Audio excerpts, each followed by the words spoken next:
Billionaire's son humiliates black waitress, unaware that his father is watching. What happens next? What if the man who humiliated you in front of a room full of strangers was the one who would open doors to your dreams? Tasha Carter wiped a bead of sweat from her brow, the dim light of the Golden Spoon's back kitchen catching the faint shimmer of her braided hair.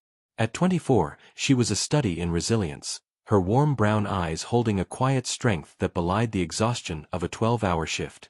Her uniform, crisp despite the long day, clung to her frame as she balanced a tray of crystal wine glasses. The restaurant, nestled in the heart of downtown Chicago, was a glittering fortress of wealth. Marble floors, chandeliers dripping with excess, and patrons who tossed $100 tips like spare change. But for Tasha, it was just another night of smiling through gritted teeth, dodging microaggressions, and dreaming of a future that felt perpetually out of reach. Law school. The words were a mantra, a beacon. She'd scrawled them in the margins of her worn-out notebook, alongside calculations of her meager savings. Every extra shift, every double, every swallowed insult was a step toward that dream. But the numbers never added up. Tuition, books, living expenses, they loomed like a mountain she couldn't climb. Still, Tasha didn't falter. She couldn't. Not with her grandmother, Mama Ruth, praying for her every night, and her younger brother, Jamal, looking up to her like she was his North Star. Mama Ruth's voice echoed in her mind as she navigated the dining room. "Child, you're stronger than you know. Ain't no storm you can't weather." Tasha clung to those words, especially on nights like this, when the air buzzed with the casual cruelty of the privileged. She'd learned early that her kindness, her professionalism, were armor, polished to a shine but heavy to carry. Her best friend and fellow waitress, Ava, sidled up to her near the bar, her dark curls bouncing as she whispered, "Girl, table 12's giving me a headache already. That guy's got 'entitled jerk' written all over him." Tasha glanced over, catching sight of a young man in a tailored suit, his blonde hair slicked back, his voice loud and demanding as he waved a hand at another server. She sighed. "Let's just get through this, Ava. One more night." But something in the air felt different tonight. A prickle of unease ran down her spine, like the calm before a storm. Malcolm Stone sauntered into the Golden Spoon like he owned it. At 26, he carried himself with the arrogance of someone who'd never known a closed door. His father, Jeffrey Stone, was a tech billionaire, a self-made titan whose name was synonymous with innovation and power. Malcolm, however, was a different story. He'd coasted through life on his father's coattails, his trust fund a cushion for every failure, his charm a weapon he wielded carelessly. His sharp blue eyes scanned the restaurant with disdain, as if the world existed solely to serve him. He settled at a prime table near the window, his entourage of equally privileged friends laughing too loudly, their voices grating against the refined ambience. Tasha approached, her smile professional but guarded. "Good evening, sir. Welcome to the Golden Spoon. Can I start you with something to drink?" Malcolm barely glanced at her, his gaze fixed on his phone. "Yeah, whatever's expensive. Bring me a bottle of the '98 Chateau Lafite. And don't mess it up." His tone was clipped, dismissive, and his friends snickered. Tasha nodded, her jaw tight, and turned toward the bar. She'd dealt with men like him before. Men who saw her as invisible, or worse, as less than. But each slight chipped away at her, no matter how strong she was. As the night wore on, Malcolm's demands grew. He sent back a cocktail for being too weak, complained about the lighting, and snapped his fingers at Tasha like she was a dog. Ava, watching from the sidelines, muttered under her breath, "This guy's begging for a plate to the head." Tasha shot her a warning look, but couldn't suppress a small smile.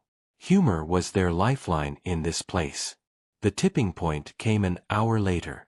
Malcolm ordered the restaurant's signature dish, a seared duck breast with truffle risotto, artfully plated to perfection.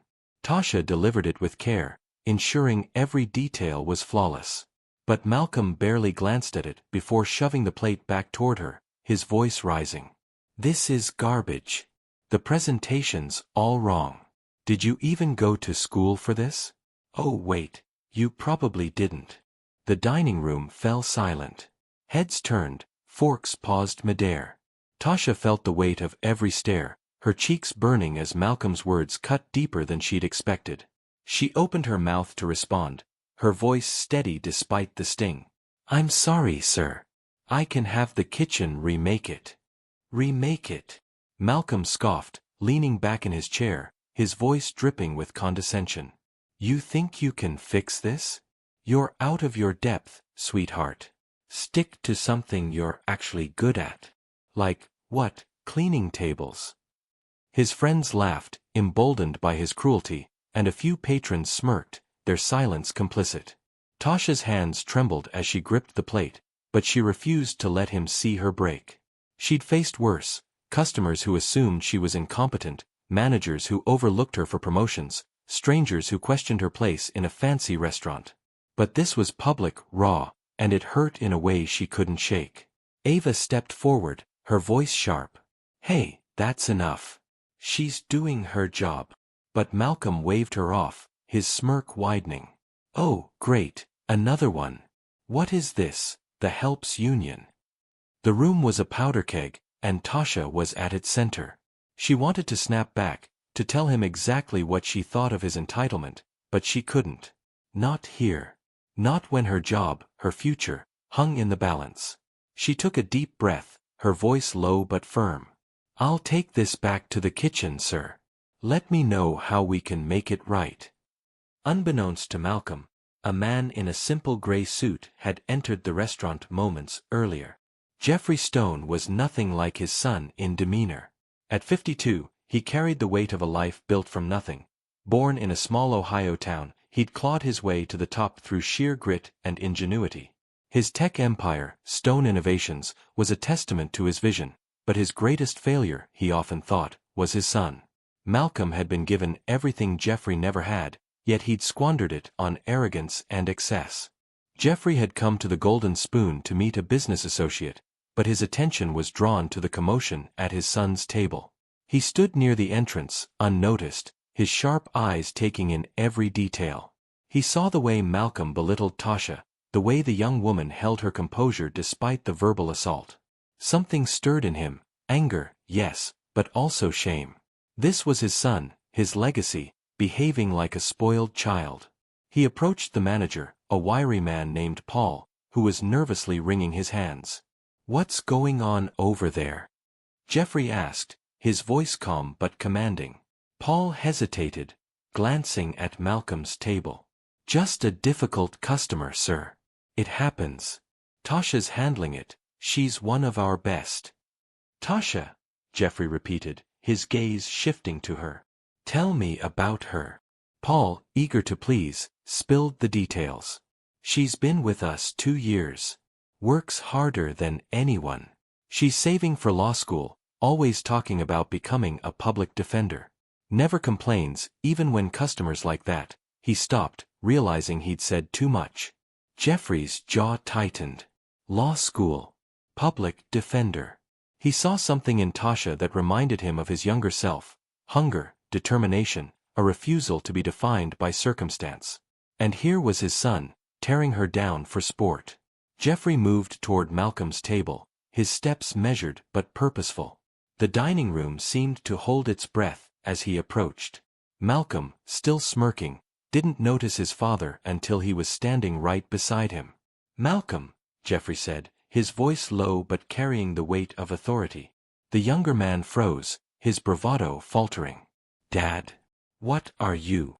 "You need to apologize to this young woman," Jeffrey said, his tone leaving no room for argument. "She's shown you more respect than you've shown her. If I can teach you anything, it's that your privilege means nothing if you don't have the humanity to back it up." The words hung in the air, sharp and undeniable. Malcolm's face reddened, his mouth opening to protest, but Jeffrey's piercing gaze silenced him. The restaurant was a tableau of stunned faces, patrons, servers, even Malcolm's friends, who suddenly found their drinks fascinating. Jeffrey turned to Tasha, his expression softening. "I'm Jeffrey Stone," he said, extending a hand. "I've been watching how you handle yourself, and I'm impressed. Paul tells me you're working toward law school. I'd like to help."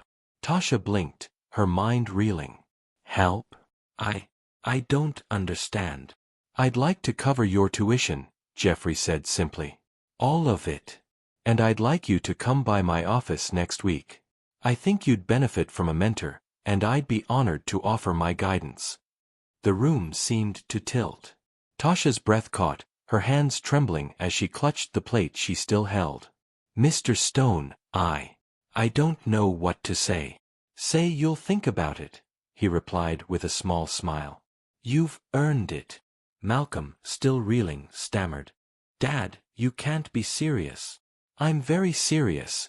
Jeffrey cut him off, his voice like steel. He turned back to his son, his expression unyielding. You can't buy respect, Malcolm. But you can earn it. Start now by apologizing. The dining room was silent, every eye on Malcolm.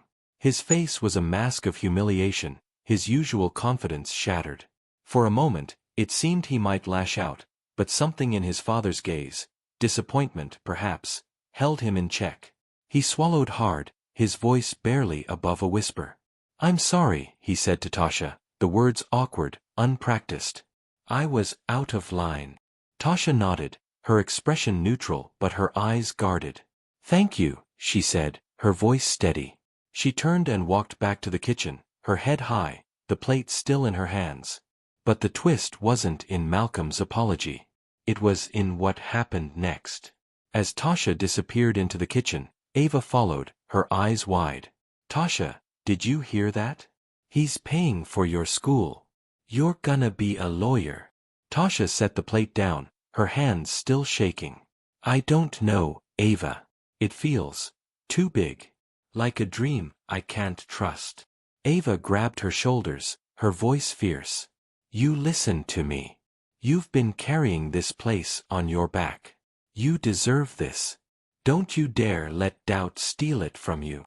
In that moment, Tasha realized the true weight of Jeffrey's offer. It wasn't just money, it was a chance to rewrite her story, to step out of the shadows and into the life she'd always envisioned. But it came with a cost, the pressure of proving herself, of carrying the expectations of a billionaire who saw something in her she wasn't sure she saw in herself. The next week, Tasha sat in Jeffrey Stone's office, a sleek space overlooking Lake Michigan. He was different here, less imposing, more human. He spoke of his own struggles, of growing up with nothing, of the mistakes he'd made raising Malcolm. I see something in you, he told her. Not just talent but heart. The world needs more people like you. Tasha took a deep breath, her decision made. I'll accept your offer, Mr. Stone. But I want to earn it. I want to work for it, not just take it. Jeffrey smiled, a rare warmth in his eyes. I wouldn't expect anything less. Back at the Golden Spoon, Malcolm's visits became less frequent, and when he did appear, he was quieter, more subdued. The apology hadn't changed him overnight, but it had planted a seed. Tasha, meanwhile, threw herself into her studies, her shifts at the restaurant now infused with a new sense of purpose. Mama Ruth framed her first law school acceptance letter, and Jamal bragged to his friends about his sister, the future lawyer. The story didn't end with a fairy tale transformation. Malcolm's journey to humility was just beginning, and Tasha's path to law school was fraught with challenges. But in that moment at the Golden Spoon, a spark had been lit, a reminder that respect, like dreams, is earned through courage and resilience. As Tasha walked home one evening, the Chicago skyline glittering against the dusk, she felt the weight of her future shifting. It wasn't just about law school anymore. It was about proving, to herself, to the world, that she was more than the labels others tried to pin on her. She thought of Jeffrey's words, of Malcolm's reluctant apology, of Ava's fierce encouragement.